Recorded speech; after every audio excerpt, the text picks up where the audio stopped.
Hey, good to see you, Ellie. How's it going? Good, how are you? Yeah, not too bad, thanks. I'm guessing you're getting packed up and ready for the weekend. Yeah, I'm leaving tomorrow super early to go to Spain for the first stop of the Freeride World Tour. Yeah. Ah, nice. Yeah, I bet it's good to get away from home for once. Yeah, definitely. It's a bit nerve-wracking as well. Yeah, I can imagine. So, is this the first trip out of Switzerland for a long time? Yeah, I haven't left Switzerland in a long time actually, since the summer, and I've been riding only here. We've had some quite diverse conditions the past weeks, but all in all, it's been good, and I got to ride lots of different types of snow, which is always like a plus before competition. Ah, nice. Yeah, and how's it been limiting your skiing to just one country, recently over the past couple of years? I guess you're always traveling with your skiing when there's not a pandemic going on. Is that right? Yeah, definitely. It really made me like rediscover, my hometown of Verbier, and just in general, like kind of like turn off the switch of having you know, the how do you say like when the conditions are bad, you're like, I'm gonna like take a plane, go there, blah blah blah, and that's like not something we're able to do at the moment. But I think it makes sense, like environmentally speaking and everything else. It's just like it doesn't make sense to go to the other side of the world just to like do a few turns in fresh snow. It's totally irrational. Yeah, totally. That makes sense. I guess it sort of makes us reconsider our priorities, especially as mountain users. And yeah, quite a good way, actually. So, could you just first off start by telling me about your upbringing, where you're from, first of all, stuff like that? So I was actually born in Neuchâtel, um, in Switzerland, and I moved to Lausanne when I was 4 or 5 for my parents' jobs, and we've always had like a family flat in Verbier, so that's where I learned to ski, and I used to go there every single weekend and like every vacation. So it's naturally become my like skiing base the last few years. That's awesome. What a base to have. So, I guess you were mainly ski racing when you were growing up, or you're keen to get straight into the Mm-hmm. freeride terrain? Not at all. When I was younger, free ride as it exists now wasn't a thing. Um, it was it was like this crazy thing that, from my point of view, like these older men would do, and that was totally insane, and it just didn't make any sense to me. So I didn't really look into it. I was actually a ski racer until I was in my teens. And that was kind of like the normal path that you would take as a kid, is like, go to ski school. If you're good enough, make it to the ski club, start racing, and after a while, probably quit or go get into freestyle or whatever. And I was just that generation where free riding was kind of becoming more popular, and also for kids, because the Freeride World Tour at the time was organizing junior competitions. So yeah, it came naturally. I liked it, and it was way more fun than skiing within gates. So I got hooked pretty fast. Yeah, totally. Sweet. Yeah, the technology's come along so far recently, hasn't it? With new skis and touring bindings, it's just so much more accessible than, say, 10 years ago when you're on flimsy little pin touring bindings. Yeah, absolutely, and I also see that it's gotten a lot safer with that technology that you just mentioned. Like with beacons and avalanche backpacks and these things. Like when you watch clips from, I don't know, 30 years ago, they were wearing like little sunglasses, no beanie, no helmet, nothing, and they were just like doing these insane runs. And in a way, I respect it, but I'm glad we can make it a bit safer now. Yeah, for sure. So going back to your childhood, when did you actually get into the Freeride World Tour? Did you ski in the Nonda Freeride or on Mont Gond, places like that? Yeah, so there's this like league in the world. It's called the Freeride World Qualifiers, and it's like a number of competitions that you have to make. At the end of the season, there's a ranking, and like the top two girls qualify for the World Tour. So I did, all in all, I did 3 seasons on the qualifiers, and including the Nanda Freeride, which I never really did well at. Actually, I don't know why. Yeah, I was always super nervous 'cause it's so close to my hometown, and all my friends were watching, and I always wanted to impress them, and never actually managed. Um, so yeah, at the age of 21, I qualified for like the big deal, and then I've been doing that ever since. Nice. Yeah, it's funny you speak about the nerves. Yeah, I was interested about hearing about how having Verbier and Le Cat Valley on your doorstep, how that helped you being able to perform under pressure on faces like the Bec de Ross. Yeah, I think well, growing up in Verbier, it's like you kind of have that free ride mentality that like it's all around you, and it's hard to like stay away from it, and there's also a bunch of show offs like it's like a thing in Verbier. Um, and I think what happens when you grow up in Verbier is like very young, you ski steep mountains, and that's a big difference compared to my co-competitors. I noticed because most of them they've had to learn how to ski steep mountains. But I've been just naturally skiing steep stuff since I don't know, I was like 9 or 10, just because that's the geography of Verbier. Everything is steep, everything is gnarly. That's just what it is. So I think maybe I'm a bit more comfortable in like steeper terrain, and that's why I think I do well. For example, in the Bec de Ross in Verbier, which is like the kind of mountain that really suits my style of skiing. But yeah, it's definitely more nerve wracking to ski at home for me, just because I guess it's a bit of an ego thing. You want to do well, and it's your hometown, and you're like kind of the hometown hero with a lot of. Sorry, that's. I'm not trying to say to be pretentious, but it's kind of like people expect you to do well, and you want to make them proud. Yeah, yeah, for sure. And in your feature in Roots, which was sick, by the way, you speak about managing your adrenaline and accepting your nerves as a positive emotion. So do you think about that sort of risk and fear management was born from spending as much time or so much time as possible in the freeride mecca like Verbier? Oh, that's a really good question. I think definitely yes, because as I was saying before, skiing off like groomed slopes is something that's part of a resort, and it's been part of the resort since ever. It's been there for sure. So we also have tales of like gnarly accidents, bad avalanches. So we also grow up with these like stories, and it's just like it's just in the energy. It's like you want like yeah, this is fun, this is cool, it's impressive, but also it can kill you. And I think that's what I tried to say in Roots is because like the industry is all about yeah, this is so cool, so much adrenaline, blah blah blah, and I always like to take a step back and be like, yo, take it easy, because it's also dangerous, and we also lose friends like every year. And I think it was for me to mention that in the movie was a way to acknowledge that, and especially coming from Verbier, because the truth is there is still like bad accidents every single year.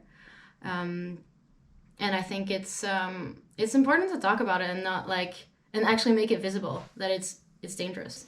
Yeah, that's definitely really interesting. And how do you actually go about training for these faces? Because I believe you're studying. Are you studying a master's right now? Is that correct?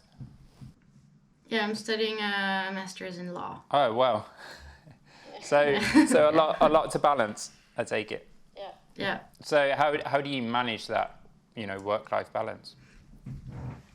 So I'm part of like a sports program in uni. So I get a lot of time off, and I can take like extra semesters and things like that. So on the uni side of things, my life is very flexible, and I can kind of like organize it how I want. And I don't know how I manage. It's a good question. I've always done it that way because I've been skiing for so long, and not necessarily professionally, but it was always such a big part of my life that I always, would do this thing where I would like do my homework or go skiing and things like that. So I kind of grew into it. And how do I train? Well, I do a lot of physical training in the summer, like just boring stuff like gym stuff. That's mostly so you don't get hurt in the winter. It's not to be like buff or anything. And then it's just skiing. Once the snow comes, I usually stop going to the gym and I just ski. And yeah, that's about it. Let's talk about that winning run in the Freeride World Tour, actually. I mean, how did it feel? I know you spoke about it briefly, but how did it actually feel winning it on the home turf, especially when everything was so up in the air? You know. Yeah, it was all a bit crazy and dramatic because what happened is I came into the finals of the Freeride World Tour in fifth place, and basically, to summarize it, I thought I had no chance to like become the world champ and then go up the rankings, but someone had gotten their math wrong or whatever, and so I actually got to arrive at the comp with like no pressure at all. All I wanted to do was like do a cool run and go have fun with my friends, you know. And then I landed my run and it was pretty good. And then then I became world champ just because I won that competition and gave me a certain amount of points, and ended up on top of the ranking. So it was fun, and obviously a great day and everything. But since I had no expectation about it, it's different, and it was never a goal of mine. I don't really care about the overall ranking, to be honest. So it was definitely like a really good surprise, and I was a bit also surprised with all the attention that came afterwards from Swiss media and everything. But yeah, it was definitely a positive experience. Yeah, that's awesome. And I mean, I'd say in the recent years, the women category of the Freeride World Tour is so strong right now. The level is getting pushed higher and higher at such like a fast rate. I mean, what's it like for you being part of that sort of really progressive, obviously in the previous years there has been a high standard, but it feels like these years it's a really high standard. So how does it feel being part of that sort of team of women? It's really motivating because from my point of view at least, I see progression at every single comp, which is rare for a sports discipline, but I can really see it. I see it in the girls that ski with me. I see it in the tricks they try or they land. So it's super motivating, and it also gives me as being part of it like a responsibility to like do it as well, and keep that progression going, because I think we're, as you said, in a really good momentum, and you want to keep it going because I think there's like a lot of space for progression still, and that's why I'm still riding on the world tour, and I'm not done yet, for sure. Yeah, for sure. And would you say you've ever found it difficult to be part of such like a male-dominated industry, or not that it's perhaps so male-dominated now, but especially when you were starting freeride, let's say, it was definitely like I think we can say the word male dominated. It's not. It's not an exaggeration. It's well, for me, the realization of that came pretty slowly, because first I was a teenager. I wasn't thinking about these things. I would just ski with boys all the time and whatever. And then I made it on the world tour and realized that there was this whole like camaraderie. I never know how to say that in English. I think it's the same word actually. Yeah. But it was a boys club. And I arrived, I was 20, and these guys, they were much older than me, more experienced. And I don't think they did it in a mean way, but it was like, it's hard to enter a boys club as a girl and a younger girl. So that was kind of like the first time I was kind of like, put back in my place as a woman, where this is kind of like my realization of me being a woman in a male-dominated industry, which I never really realized before or internalized. And then I think, we were talking about progression before, and so I feel like these last years, the boys have watched us progress, and it's like kind of as if we were getting like a ticket to the boys club in a way, which is questionable and whatever. But suddenly they're like stoked for us, and they encourage us, and we like ride together more in between comps, and it's like, I'm happy to see it. There are lots of things to criticize about everything I just said, that obviously, but it's definitely going in the right direction, and I think it's becoming more egalitarian. Yeah, totally. I mean, it goes back to, I know it's a cliche, but it goes back to that saying, you can't be what you can't see. Especially back when you were very young, like you say, it was just a boys' club back then, and obviously you you didn't have many like stereotypes to look up to, and and be like, oh, I want to be like her, I want to shred. But it's awesome to see now so many girls are just like crushing it on the scene, not just in the Freeride World Tour, but then you've got also like in film segments as well. And yeah, I'm going to get on to faction in a bit, but it's cool to see factions, really take a progressive stance on that, and really push the women's team too. And back in 2020, obviously, I believe it was 2020, the Freeride World Tour sort of brought in equal pay, which was awesome. Again, see another step in the right direction that we need in the industry. But would you say, as far as you're allowed to say, would you say that there are any further changes that you'd like to see in the industry going forward? Yeah, definitely. Equal pay was an important step, a very symbolic step. The honest truth for me is it happened too late for us to be like, congrats, World Tour, Like, if they had done that 20 years ago, I would actually congratulate them. But, it was 2020. Like, yeah, I was just like, okay, check the box, and I'm not going to say anything about it because this is, it's a bit of it's almost a bit like ridiculous happened so late, but whatever. That wasn't your question. Yeah, I mean, there are so many things we can do. The main thing I talk about lately is getting more girls involved in the industry in general, and not only riding, but just like in brands, in event organization, in filming, things like that. Because as you said, if you're not represented, you don't know yet you can do it, and that's a big thing. And my last kind of battle was to be able to start from the top of the Bec des Roses in Verbier, which is the finals of the World Tour, at the same start, and that's something that it became a little bit of a political thing, and yeah. Ah, nice. Yeah, cool. And would you have any advice for, say, the next generation of females or women, who are looking to get involved in the industry? Maybe they see yourself in Verbier, and they're looking to get into freeride. Do you have any advice? Yeah, what I often say to younger girls, or just girls who want to get into freeriding, is to set their own standards, and make their own rules, because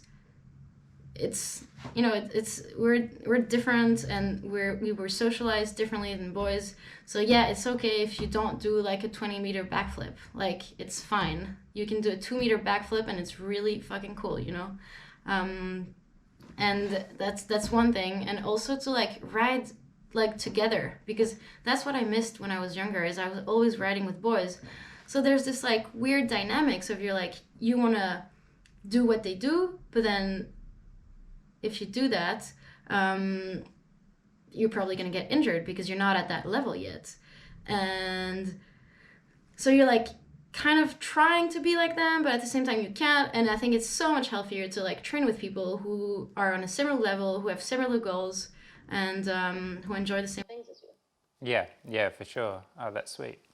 And let's quickly move on to your gear. So I actually wrote this question out, and then I realized that I had exactly the same question for Sam and to Martin as well. And that was, I always see on your socials and in films as well, you're always changing between the CT, normally the 5.0, the agent, and the dictator. So why is that? Is that just to match the style, or is it to match more the snow conditions? For me, it's only about snow conditions. So I would take the agent. I have like a touring binding on my agent, so that's my touring ski. Every time I have to like reach a cooler or something while touring, then that's the ski that I take without any question, because it's so it's a really good ski, and it's a stiff ski, but it's also like perfect to go up because it's not too heavy. And then the dictator I typically use when the conditions are a bit firmer, or when I go into steeper terrain, more like technical terrain. And then the CT range is like fun. It's like, if it's a perfect powder day, then I typically take the 5. Yeah, and you're normally on the podium with the dictator, aren't you? Is it the dictator 3.0? Yeah. Yeah, that's my like comp ski just because it's so like stiff and it's like I call it a perfect stomp ski. It's like whatever you jump with that ski, it's like it's so like boom that you can't backslap or crash. Well, I've crashed with that ski obviously, but it's just a ski that I trust for competition. Yeah, I mean, I recently reviewed the Dictator over on Empora, and I wrote, you simply can't beat a metal build ski in the right conditions, in the right terrain, and the right ski style. You can't beat a metal ski. Obviously, a lot of different materials have tried to beat it, but yeah, it's definitely unbeatable for charging. And I agree. again, another cliche question, I know, but if you only had one ski to ski, no matter what the conditions, what you're doing, everything, what would you go for in the faction line? I hate that question. Actually, probably the agent. Because it's more versatile than the other two skis that I ski. So I think I would probably go agent. It's a bit more playful than a dictator and more stable than a CT 5.0. Okay. Ah, nice. And where are you normally skiing the agent in terms of, sorry for the women who might be watching this, are you right on the line in terms of center mountain, or are you forward? Oh, I'm always a bit forward, usually 2 or 3 millimeters forward from a recommended line. Sweet, nice. And also, just staying on the topic of gear, so was it a conscious choice for you to partner with Faction? Obviously, they have a sick women's team, and two, they're also based in Verbier. So was it a conscious choice, or is it quite natural, or did Faction approach you? How did that work out? I would love to say I was super conscious, but no. It's I mean, Faction and I we have a long lasting love story. I think I got like 60% off a pair of skis when I was like 16 or 17 because someone had like seen me ride around in Verbier and was like, "Hey, you're pretty good. Do you want cheap skis?" I was like, "Yeah, sure." And then actually, it started like that, and we built on that, and I've been skiing Factions ever since. So at the time, they didn't have such a strong female team, but I think just everyone who works at Faction shares similar values with me, of like progression and equality and these things. So I think it happened very naturally that they were gonna invest into women's skiing, and it's interesting because it's like the one company that sponsors me where I don't feel like I'm like a woman. I'm actually just a skier and I'm part of their team, and it's so refreshing, and that's why it's like my favorite like sponsor, and it's like a brand I'm really emotional about. Yeah, yeah, nice. Yeah, it was awesome. I believe it was it the collective last year or the year before. I think it was the year before the collective when they had the all women freestyle segment, and it was sick to ski. It was like, oh yeah, this is how it should be done. If that makes sense. Yeah. It was cool. Yeah, I And, totally agree. and just a last couple of questions, sort of quick fire questions. So a favorite ski resort in the world? Would you keep it close to home or somewhere else? I think I'm contractually obliged to say Verbier. No, I'm kidding. No, but I'm gonna say Verbier because that's just where I spend the most time, and it's where I also know how the snow conditions evolve, what slope is dangerous, what slope is not, and for me to have a good day, I need to feel safe. It's a really big part of getting home and being like, yeah, that was a sick day. And I think that feeling of safety you can only get from a place that you are very familiar with. Yeah, yeah, for sure. It's almost like a feeling, like a second sense almost. You know when it's a certain weather, where the wind's blowing and where it's going to be filled in or where it's going to be dangerous. Yeah, for sure. I totally understand that. And Sam said Zermatt, so I'm not as surprised. expected. Yeah, totally. And any favourite descents within this resort? Within Verbier.